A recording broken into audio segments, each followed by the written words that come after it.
Good morning. Good morning, everyone. It's so good to see you all.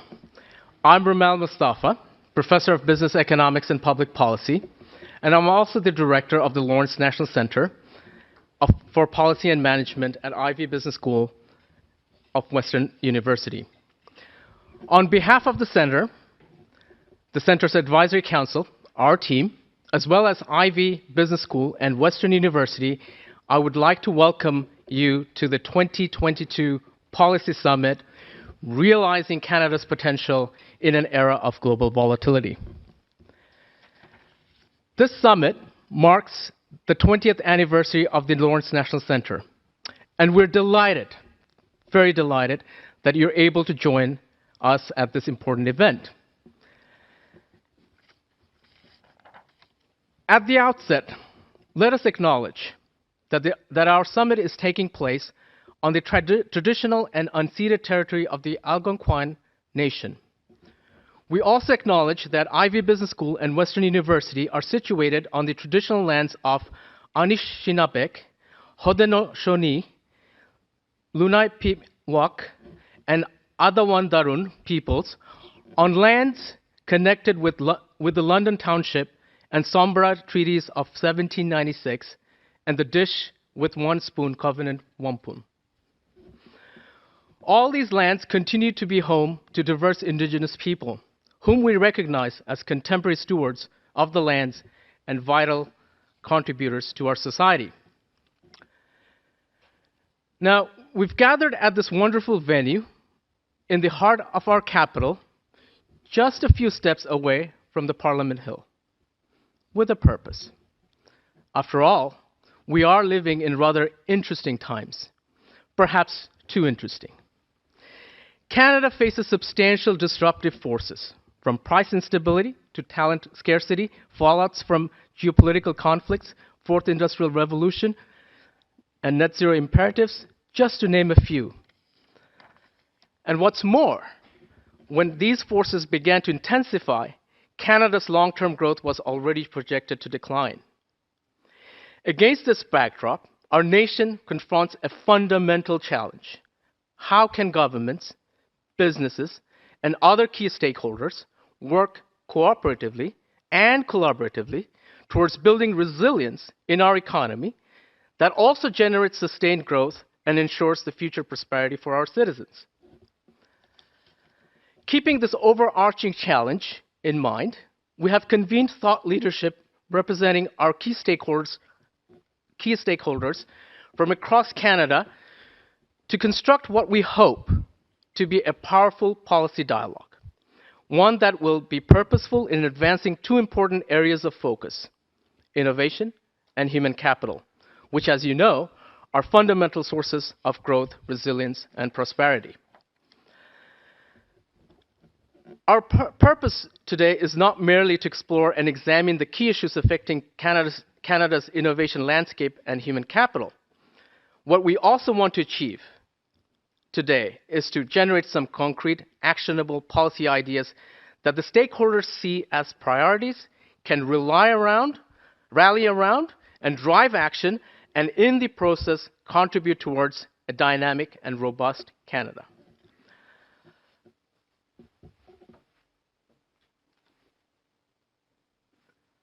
Let me quickly walk you through the summit agenda and how we envision the day to unfold. Our next speaker will be the Dean of Ivy Business School, Sharon Hodgson, who in her remarks will also reflect on how Ivy is positioning its strategy in addressing critical issues facing organizations and societies at this critical juncture in our history.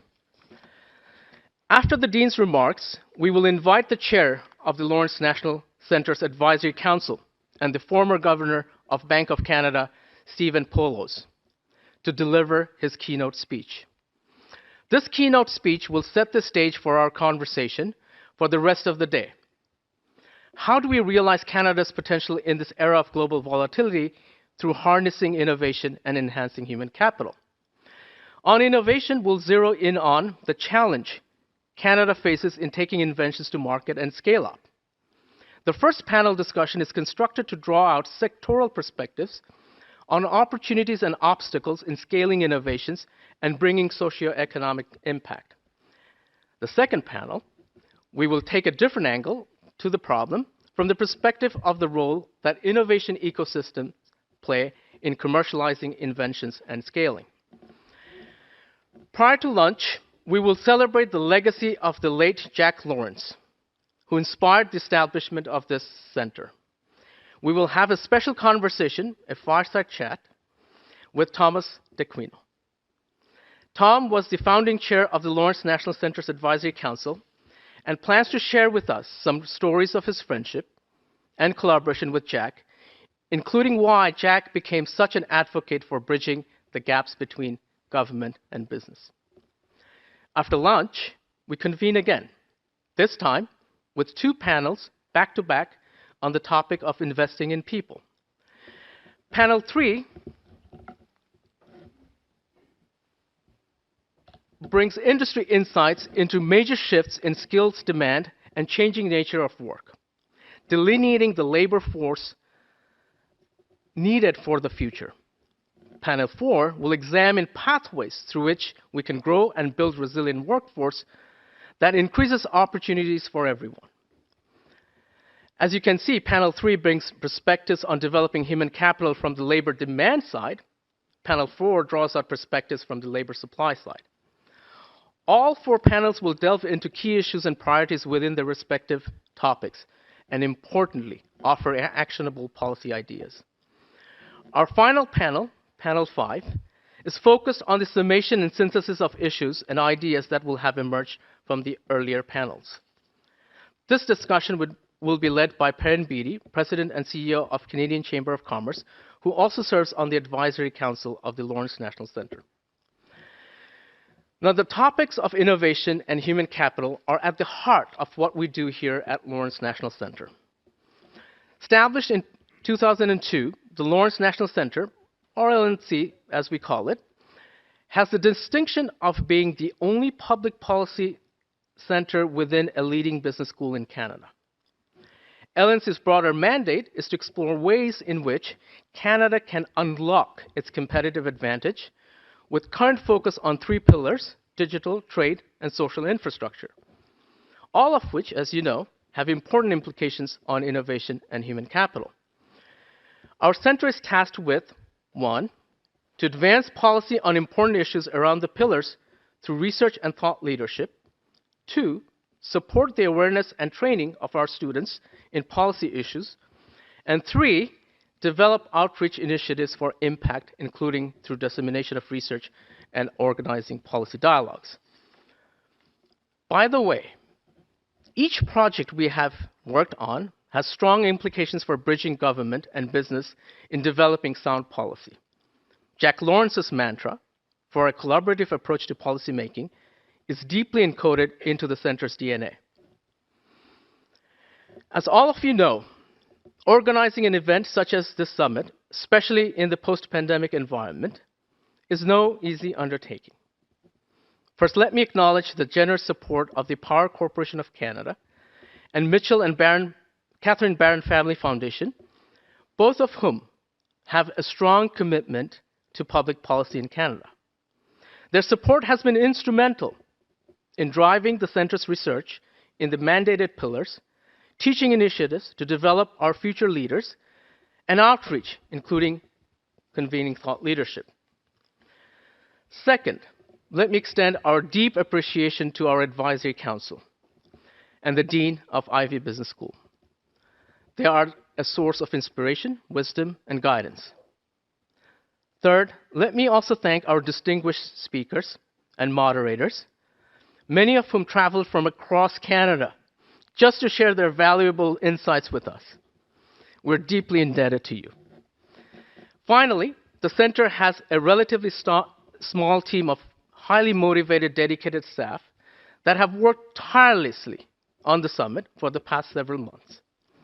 Providing critical support in organizing this event is an experienced team of Ivey Events, Ivey Communications, Ivey Web, Ivey Auto alumni, as well as a few Ivey volunteers, including my 5 MBA students, I'm grateful to all of you for making this event happen. Now, in the interest of time, let me quickly address a few administrative issues.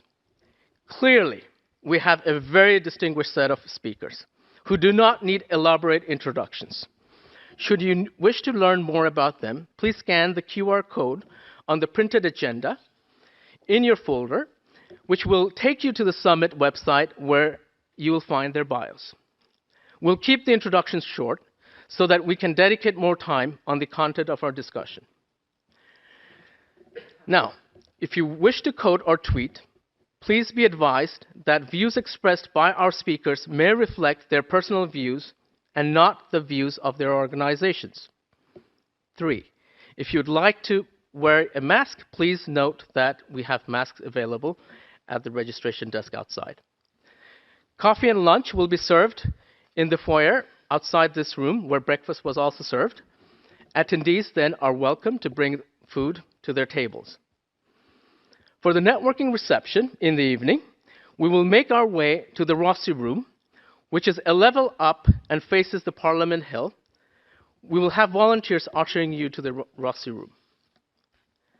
Finally, I would like to note that our event today builds on substantial work undertaken by various organizations and special task forces, such as the Industry Strategy Council, Business Council of Canada, the Senate Prosperity Action Group, the Coalition of Better Future, Canadian Chamber of Commerce, and many others.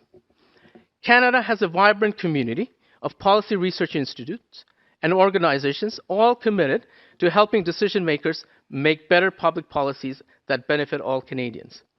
It is a privilege for the Lawrence National Centre to be part of this important dialogue and group of thought leaders. So once again, welcome to the LNC 2022 Policy Summit, and thank you for joining us.